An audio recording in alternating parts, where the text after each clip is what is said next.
BNP chairman জনাব তারেক রহমান সেটি শুরু করতে যাচ্ছেন সিলেট সফরের মধ্য দিয়ে। তিনি আজ রাত 8:15 বিমানযোগে সিলেটে পৌঁছাবেন। আমরা সবাই জানি যে আসন্ন ত্রয়োদশ জাতীয় সংসদ উপলক্ষে নির্বাচন কমিশন একটি তফসিল ঘোষণা করেছে, যার আলোকে আগামীকাল 22শে জানুয়ারি বৃহস্পতিবার থেকে নির্বাচনী প্রচারণা শুরু হতে যাচ্ছে। আপনারা ইতিমধ্যে অবগত রয়েছেন যে বিএনপি চেয়ারম্যান জনাব তারেক রহমান শহীদ আবু সাঈদ, শহীদ ওয়াসিম আকরাম, মাওলানা আব্দুল হামিদ খান ভাসানী এবং তার নিজের নানির কবরে জিয়ারত সহ বেশ কিছু ধর্মীয় এবং ব্যক্তিগত অনুষ্ঠান আয়োজন করলেও পরবর্তীতে এসব সফরকে কেন্দ্র করে যে বিপুল জনসমাগম ঘটে, সেই প্রেক্ষিতে নির্বাচন কমিশন একটি অনুরোধ করেছিল এবং সেটিকে সম্মান জানিয়ে তিনি সেই সফরগুলো বাতিল করেছিলেন।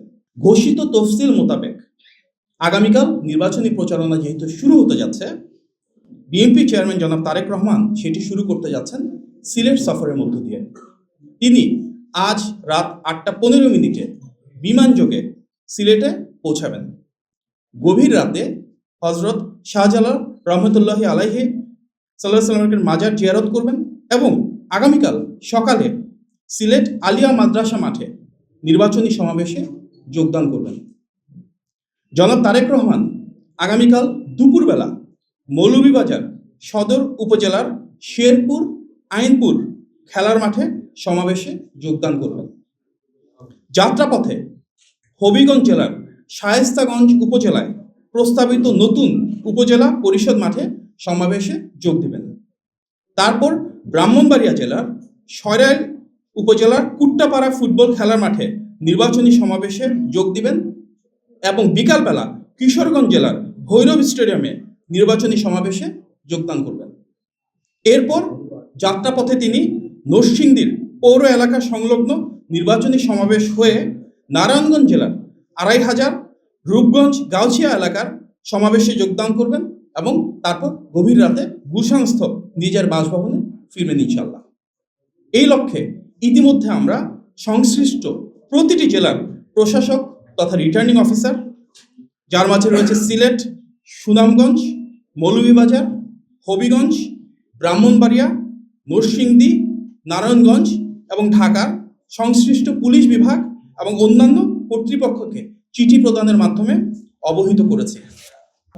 উপস্থিত সাংবাদিক ভাই ও বোনেরা, আপনারা জানেন ফ্যাসিবাদ বিরোধী 16 বছরের দীর্ঘ আন্দোলনে এবং গণ অভ্যুত্থানে বিএনপি এবং প্রতিটি অঙ্গ ও সহযোগী সংগঠনের নেতৃবৃন্দ ছিল অনবদ্য অভূতপূর্ব ভূমিকা।